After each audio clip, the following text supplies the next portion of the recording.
E aí, pessoal, tudo bem? Vamos lá. Eu espero que vocês tenham assistido o vídeo sobre jejum e atividade física. Espero que tenha gerado perguntas, inquietações, que a gente possa começar a pensar de uma maneira melhor essas coisas. Hoje eu estou ainda na linha do metabolismo energético, ainda nas implicações da gestão energética para nossas atividades de treinamento, tá? E eu vou falar hoje sobre RED-S, que é nada mais, nada menos do que a síndrome da deficiência energética relativa no esporte. Tá? Da onde saiu isso aí? Deixa eu só escrever aqui a sigla, para vocês poderem depois, vocês vão ficar sedentos por esse assunto. Certo? Da onde, aí, RED-S? Da onde que saiu essa conversa de RED-S? Primeiramente, começou uma observação sobre distúrbios com atletas de elite, com atletas olímpicos, com atletas de destaque, tá? Que tinham inconsistências nos seus ciclos de treinamento, que tinham alguns sintomas em comum, e começou-se a olhar com mais carinho para isso. Os departamentos médicos das federações tiveram um papel muito importante ao dar suporte a esses atletas e ao conversar entre si e perceber essa congruência de eventos. Tá? E depois de um longo estudo, foi definida essa síndrome da deficiência energética relativa no esporte, e também hoje se tem um cuidado com os atletas amadores para que monitorem a possibilidade desses acontecimentos, tá? Então, como toda síndrome, a deficiência energética relativa no esporte, ela tem uma causa complexa, né? São várias causas, vários agentes que agem isolada ou concomitantemente, dependendo da individualidade desse ou daquele atleta, tá? Essa síndrome, ela afeta a saúde e o desempenho atlético. Então, tem repercussões em dois campos da vida: o aspecto saudável e o aspecto do desenvolvimento e do desempenho, tá? O que é exatamente essa deficiência? É um desequilíbrio entre a energia que é ingerida versus a energia que é gasta, gerando um déficit de energia que torna-se insuficiente para sustentar as atividades esportivas e cotidianas dos indivíduos atletas ou dos indivíduos praticantes, tá? Inicialmente, essa síndrome foi reportada como a tríade da mulher atleta. Isso, eu acompanhei isso aí tem uns 6, 7 anos, tá? Há 6, 7 anos, falava-se nessa tríade da mulher atleta. E os sintomas dessa tríade eram a baixa disponibilidade de energia, ou seja, sentimento de fraqueza, incapacidade de dar conta das atividades esportivas, a disfunção menstrual e a baixa densidade óssea. Então, começou-se a ver esses sintomas ocorrendo de maneira, ao mesmo tempo, ou isolada, e começou-se a olhar com carinho, com mais carinho e com cuidado para esses esses sintomas, tá? Foi feita uma grande pesquisa, eu acho que a partir de 2020, porque também 2020, era um ano de pré-Olimpíada e foi um ano de pandemia. Na verdade, 2020 era o ano olímpico e foi o ano da pandemia. Então, além desses distúrbios, os distúrbios emocionais que vieram advindos da pandemia e caíram de maneira muito forte nos atletas de elite, nos atletas olímpicos, devido também à incerteza do que ia acontecer com aquele ciclo olímpico, tá? Então, a partir dessa pesquisa, a partir dessas investigações, a lista de sintomas aumentou de maneira enorme e passou a englobar também os indivíduos do sexo masculino e adotou essa nomenclatura de RED-S. Muito bem. Basicamente, a gente vai mostrar aqui hoje fatores, sintomas e maneiras de precaver. Quais são os fatores que influem para a instalação da deficiência energética relativa no esporte? Primeira, restrição calórica severa, que é um número muito menor de calorias ingeridas do que as calorias que são gastas nas atividades físicas e cotidianas, tá? Esse quadro de restrição calórica severa, ele tem dois aspectos. O primeiro são as dietas para perda de peso rápido e segundo é o estereótipo de um corpo ideal para as modalidades. Sabido que isso é uma prática muito antiga de estabelecer estereótipos para as modalidades esportivas, tá? Segundo fator é o treinamento excessivo, e aí principalmente com atletas de desempenho e atletas de elite, né? O aumento repentino no volume, o aumento repentino na intensidade e na frequência dos treinos, e que não haja um ajuste adequado da ingesta calórica. E esses fatores, eles vão se imbrincando, né? Eles vão se acavalando. Claro que um fator vai sendo o resultado do fator anterior. Depois a gente tem a pressão estética como terceiro fator, seja ela social ou esportiva, tá?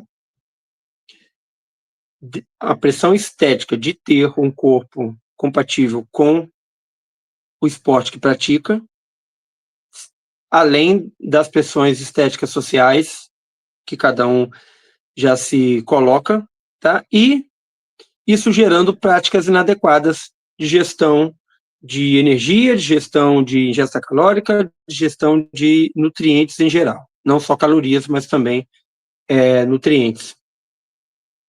E, finalmente, o último fator, que já é um fator que é resultado, que são os distúrbios alimentares, como anorexia, bulimia nervosa, e que vão conduzir até a instalação do quadro da deficiência relativa de energia no esporte, tá? E aí, quais são as consequências? Como essa síndrome se manifesta no atleta, no praticante de atividade física? Primeira consequência no metabolismo, tá? A diminuição da taxa basal metabólica, que vai afetar o equilíbrio hormonal. Muita gente só olha para essa taxa basal metabólica com vistas a fazer o controle de peso. Porém,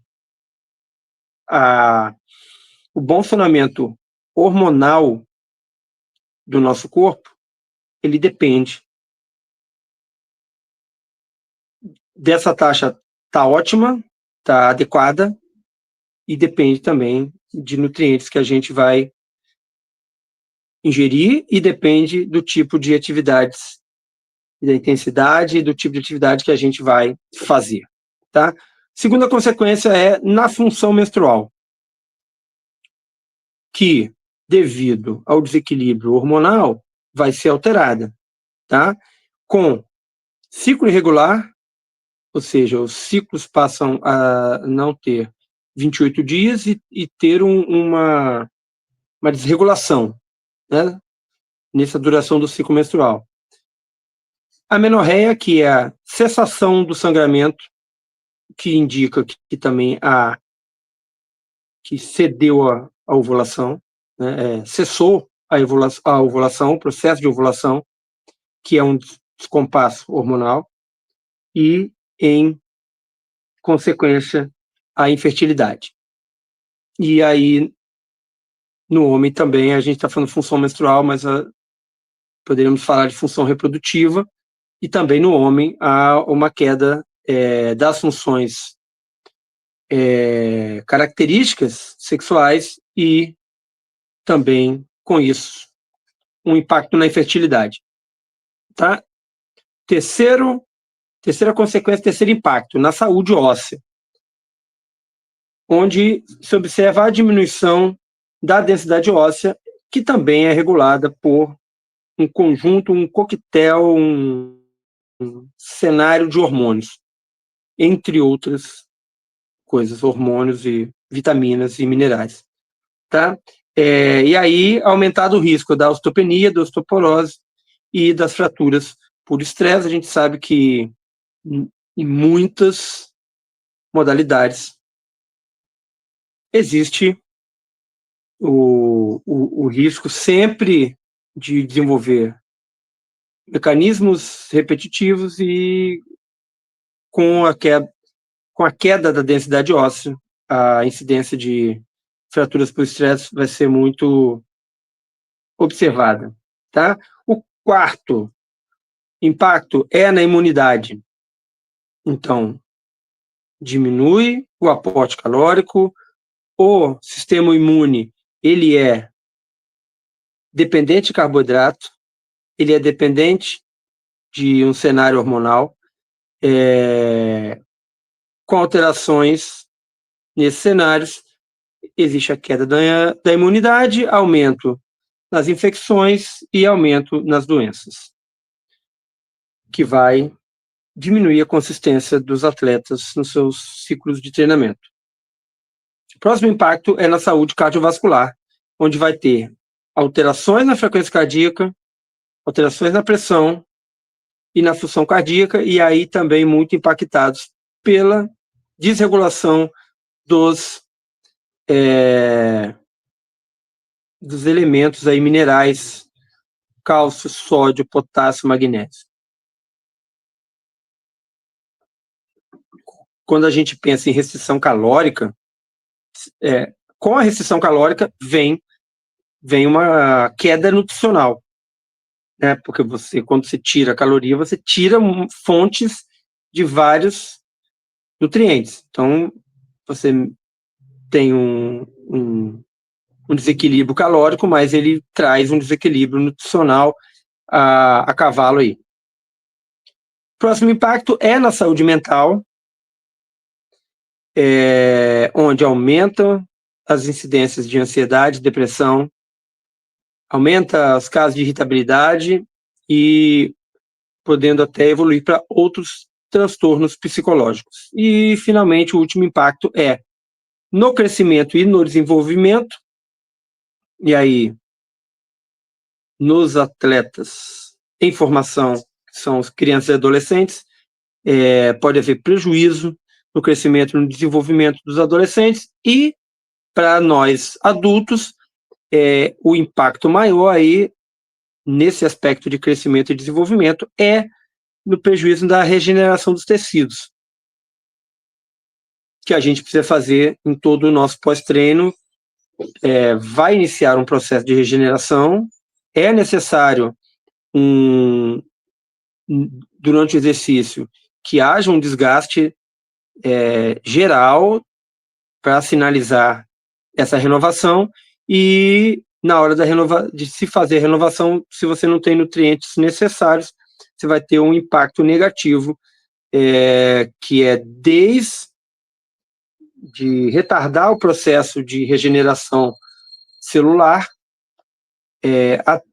e uma vez com esse processo não concluído, você insistir em fazer atividade num cenário não favorável, vai aumentar a degeneração dos tecidos celulares envolvidos na prática esportiva. Tá? Com relação à prevenção, a gente tem aí educação, que é o que a gente está fazendo agora, ou seja, está disponibilizando a informação, a avaliação nutricional com vistas para o desempenho.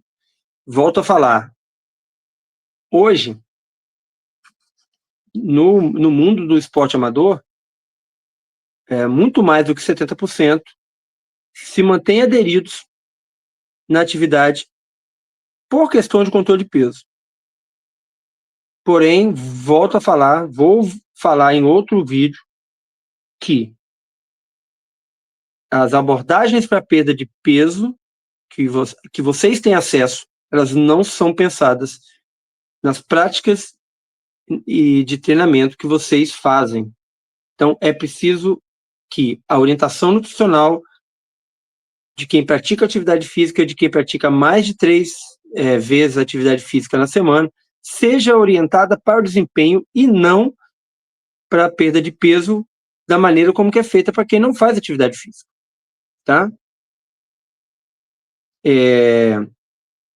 Ainda na prevenção, monitoramento da ingestão calórica, ou seja, você está sempre fazendo o cálculo de quanto você gasta para calcular o quanto você vai ingerir. Isso vai variar de fase para fase de treinamento, isso vai variar durante o mês, vai variar durante a semana, vai variar antes ou depois de prova. Para tudo isso tem uma orientação nutricional. Volto a falar, não só calórica, mas nutricional, porque você não compra, vou botar calorias no prato, que não, você está botando formas complexas de nutrientes, que levam calorias. Então, quando você faz restrição calórica, você faz restrição geral de nutrientes. Tá? O equilíbrio entre o treino e o descanso, além do aporte nutricional entre o treino e o descanso, para que seja adequado. Atenção aos sinais de alerta. Quais são esses sinais de alerta? Perda de peso não intencional e dificuldade de perder peso, fadiga excessiva, alterações menstruais, infecções frequentes e mudanças de humor. Esses são os sinais que a gente precisa estar atento quando dá prevenção para a síndrome da deficiência energética relativa no esporte. Tá? E abordagem multidisciplinar para que as várias... Você viu que o que eu falei aqui, tanto de impacto quanto de prevenção, ele engloba várias profissões, várias disciplinas. Então, a abordagem multidisciplinar sempre será muito bem-vinda, envolvendo os profissionais que te dão suporte e requisitando suporte dos profissionais que você já tem acesso. Tá?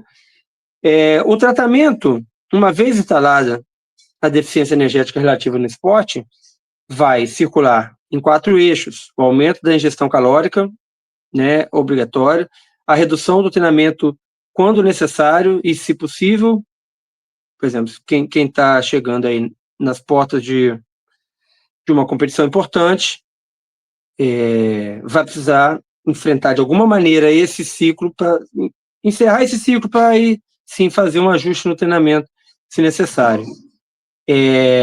O acompanhamento médico, porque a gente viu que tem muitos impactos que são relativos à saúde, e o suporte psicológico, que também é um impacto muito importante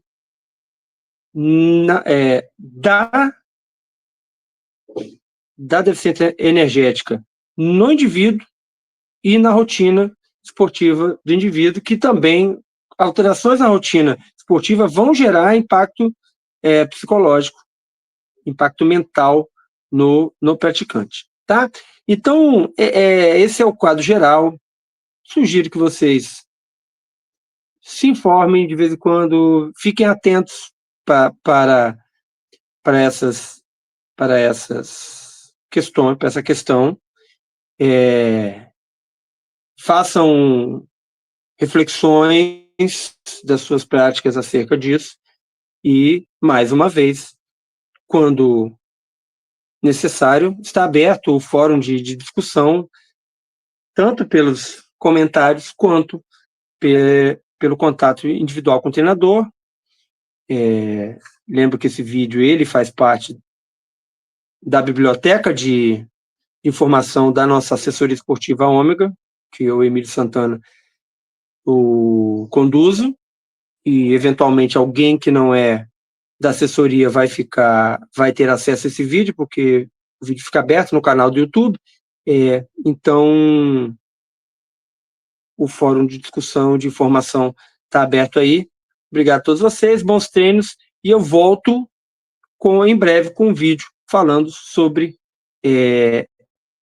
a dicotomia perda de peso e desempenho atlético. Up.